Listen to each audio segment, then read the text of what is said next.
O estado de São Paulo quer retomar as aulas presenciais no dia 1º de fevereiro. E para falarmos mais sobre como será essa reabertura das escolas, vamos conversar a partir de agora com o secretário estadual da Educação de São Paulo, Rocieli Soares. Aqui um cumprimento aqui. Bom dia, secretário. Obrigado pela entrevista. Bom dia, Vitor, Adriane, Paulo. É um grande prazer estar aqui com vocês na Jovem Pan novamente para falar desse tema que é fundamental na educação. Exatamente. E como seria essa volta, secretário? Obrigatória, ou seja, os alunos que não puderem, que não quiserem ir à escola, não teriam essa opção, não? Ou o ensino remoto seria mantido mesmo assim? Como seria isso? Bom, este tema especialmente será debatido no dia 13 de janeiro dentro do Conselho Estadual de Educação do Estado de São Paulo, porque a resolução, por exemplo, no ano de 2020, falou sobre a possibilidade do que era possível fazer educação à distância, o que compensaria, né? Lembrando que a nossa legislação fala de 800 horas no mínimo, presenciais em 200 dias letivos, né? Isso foi flexibilizado para o ano passado, vamos ter isso. Mas o caminho para este ano é a obrigatoriedade para o estudante frequentar as aulas em rodízio, por exemplo, se tiver na bandeira vermelha, fazer um rodízio com os nossos estudantes, onde todos vão, mas em dias distintos na escola, pelo menos uma vez na semana, por exemplo. Este é o caminho que a gente deve percorrer. Lembrando que aquele aluno que for grupo de risco e tiver um atestado médico, obviamente, o atestado médico vai se cumprir, né? Mas com um atestado médico, né? Ele é grupo de risco e o médico disse que ele não pode frequentar por conta disso na escola. Assim como os nossos profissionais também permanecerão em trabalho remoto, caso tenham um atestado médico sobre isso, também para a família e para a criança valerá. Secretário, gostaria de saber como fica essa determinação, claro que dependendo também do aval do Conselho Estadual agora no dia 13 de janeiro, diante das seguintes condições, não de um aluno grupo de risco, mas que o pai se sinta ainda inseguro e não queira mandar o filho ainda para a escola, e também como que ficaria essa situação se São Paulo voltar à fase vermelha, a determinação de obrigatoriedade de retorno segue mesmo assim ou deve sofrer alterações?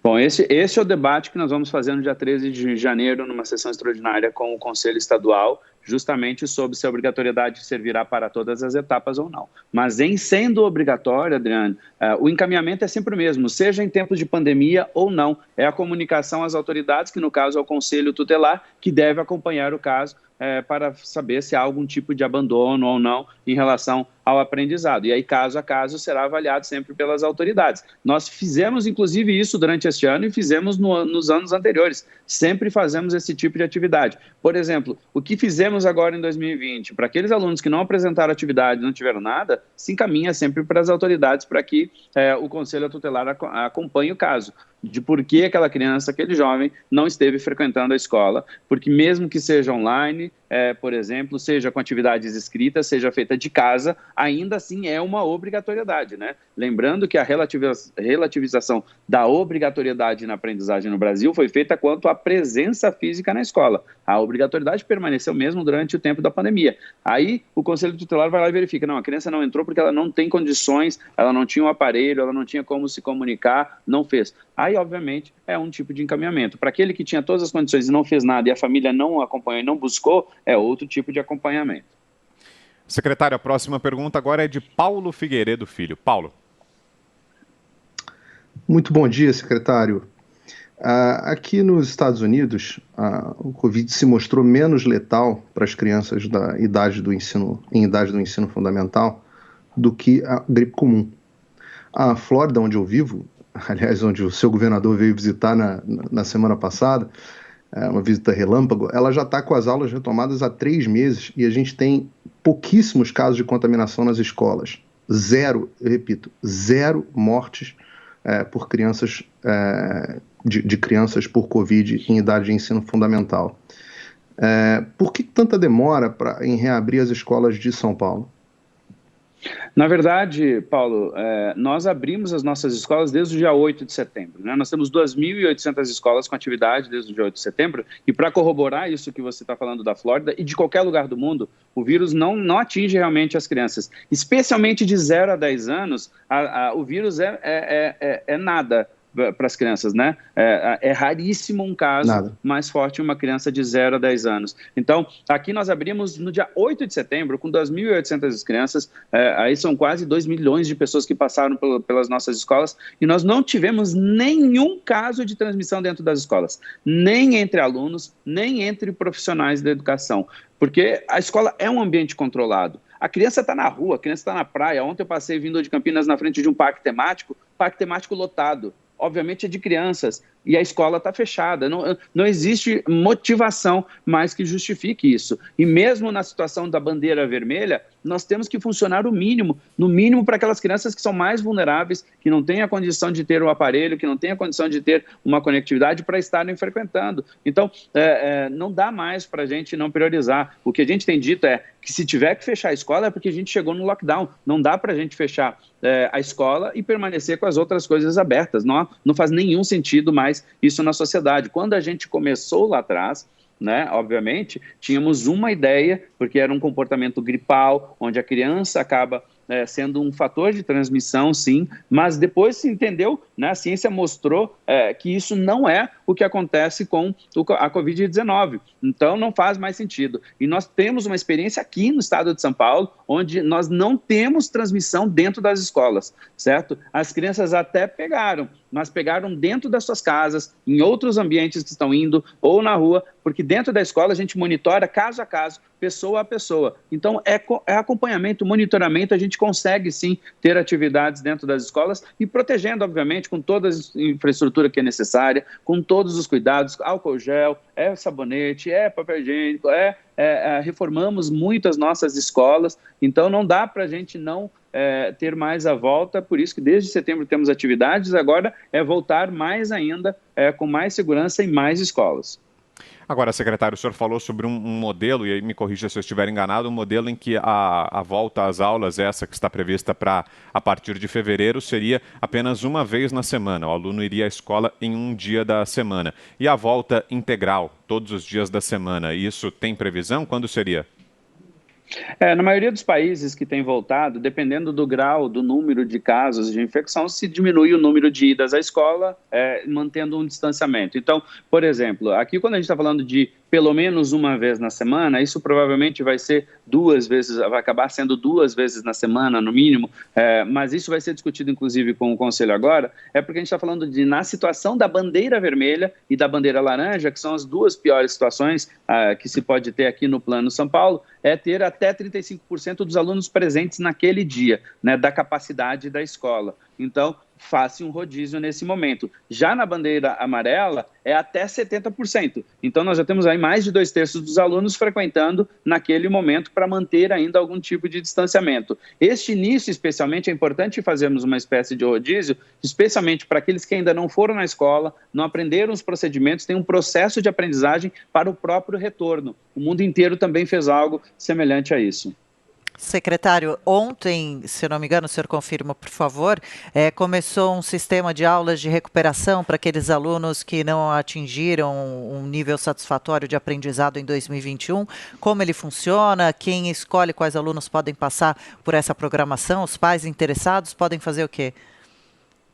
Bom, realmente nós começamos ontem já as atividades presenciais no estado. Ela é opcional para a família neste caso, porque a gente não está falando das aulas, obrigatoriamente isso começa a partir de 1º de fevereiro, então é opcional, especialmente voltado para aqueles alunos que não entregaram todas as atividades ou não tiveram a aprendizagem como nós gostaríamos e desejaríamos, né? Então, nós mapeamos ali em torno de 130 mil jovens já estão participando, crianças jovens estão participando presencialmente nas nossas escolas desta recuperação, com professores que desejaram estar participando, onde a gente paga de forma separada essas horas, inclusive para os professores, porque eles estão de férias nesse momento, então é voluntário também para o professor, senão a gente contrata mais professores. E para as famílias que querem, então, por exemplo, assim, meu filho até passou de ano, mas ele está se preparando para o Enem, e o Enem é agora, tem vestibulares e tal, ele pode, por exemplo, fazer procurar a escola para que tenha alguma turma e ele possa participar. Então, é só procurar a sua escola estadual e pedir que tenha participação no programa de recuperação, que é durante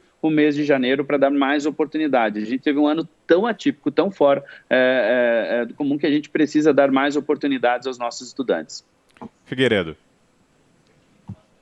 Eu fiquei muito bem impressionado com a sua resposta a respeito das crianças voltando para a escola, secretário. Fiquei feliz e surpreso em saber que já estão desde o ano passado tendo aula em São Paulo, mas fiquei um pouco confuso, então, por que elas vão voltar uma vez por semana, ou 2 vezes por semana? Por que tão pouco, se a gente tem tão poucos casos de transmissão em criança? Será que não dá para... E eu falo isso especificamente porque tem muito a questão das pessoas que precisam que a criança fique na escola para poderem trabalhar, né? Essa é uma questão social importante. Então, pediria ao secretário que explicasse um pouco melhor essa questão.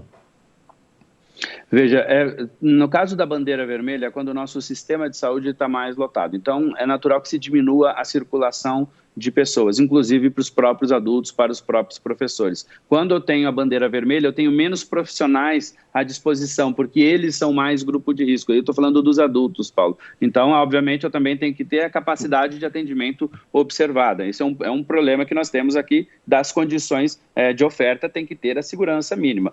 Um segundo ponto importante nós temos um próprio processo de aprendizagem, Paulo, das crianças. Apesar de termos voltado desde setembro, em muitos lugares as prefeituras não nos autorizaram a voltar às aulas, mas autorizaram a voltar a atividades presenciais, atividades de reforço. Então elas não foram obrigatórias. Não, o Estado liberou, mas municípios, em grande maioria, não liberaram, alguns sim, outros não. Então, muitos jovens foram, mas não foram todos. Então, tem um processo de aprendizagem que é voltar com menos alunos para eles entenderem o procedimento, como funciona esse novo normal, assim, por assim dizer, da escola, para que eles aprendam. Então, é melhor que a gente volte com segurança, mais vagarosamente, mas volte e vá crescendo ao longo do tempo. É essa a intenção e, obviamente, observando aquilo que é a orientação da área da saúde aqui, especialmente que quando estamos falando da bandeira vermelha, nós não chegamos na bandeira vermelha no estado como um todo, por exemplo, em São Paulo, em nenhum momento da pandemia. Tivemos regiões, eventualmente, como temos agora, uma que está mais ligada a essa bandeira, que é temporário, temos certeza que vai melhorar aí para os próximos dias. Então, obviamente, a gente está falando também de ser temporário. Estando na bandeira amarela, ela vai para até 70% dos estudantes. Chegando na verde, é 100% dos jovens estudantes nas escolas. Agora, secretário, só para fecharmos, não seria o caso, então, de a área de saúde revisar essas diretrizes do Plano São Paulo? Afinal de contas, como o senhor mesmo disse, a ciência acabou evoluindo durante esse período de pandemia, novas descobertas foram feitas, chegou-se, inclusive, a essa conclusão que o senhor citou agora, de que o índice de contaminações entre as crianças é muito baixo. Não seria o caso, então, de se alterar essas regras? Porque a gente entende, né, que na fase vermelha a ocupação das escolas deva ser limitada a 35%, é o que está previsto no plano. Mas já que agora, nesse momento, já se chegou a essa descoberta de um índice baixo de contaminações entre as crianças, não seria o caso de se revisar essas normas que foram elaboradas lá no primeiro semestre de 2020, assim que surgiu o vírus? Na verdade, Vitor, para deixar claro, essas normas já foram alteradas agora no mês de dezembro, né? Nós tínhamos uma regra anterior que era estar o estado inteiro no amarelo por mais de 28 dias, aí poderíamos voltar com atividades presenciais às nossas escolas. Isso aconteceu no dia 8 de setembro, mas era o estado inteiro, por 28 dias, no amarelo, a gente conseguiu começar a voltar. Na verdade, desculpa, em 8 de setembro as regiões eram no amarelo e o estado inteiro foi no dia 6 ou 7 de outubro. E aí voltamos à aula efetivamente em outubro e atividades extracurriculares em setembro. Alguns municípios, a partir de outubro, não autorizaram as aulas, outros autorizaram. Onde autorizou, a gente voltou. Só para você ter uma ideia, a gente tinha tanta vontade de volta, no Guarujá foi autorizado, se eu não me engano, dia 14 ou 15 de dezembro, posso estar errado na data, me perdoem, mas a gente voltou no dia 14 ou 15 de dezembro com atividade presencial, porque um dia, e eu defendo isso, um dia presencial seria muito importante. Então, durante o mês de dezembro agora, a gente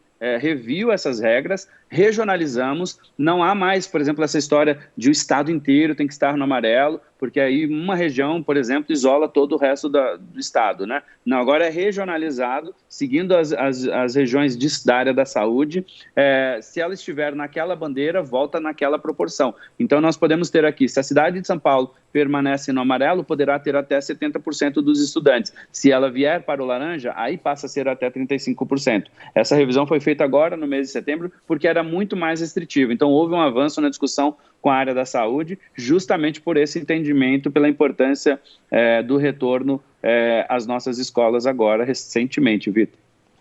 Ok, nós ouvimos aqui então o secretário estadual da Educação de São Paulo, Rocieli Soares. Obrigado pela entrevista, secretário. Bom dia. Muito obrigado, Vitor, Adriane, Paulo. Obrigado pela oportunidade. Que bom que a gente está discutindo a educação e volta às aulas com a nossa população. Muito obrigado.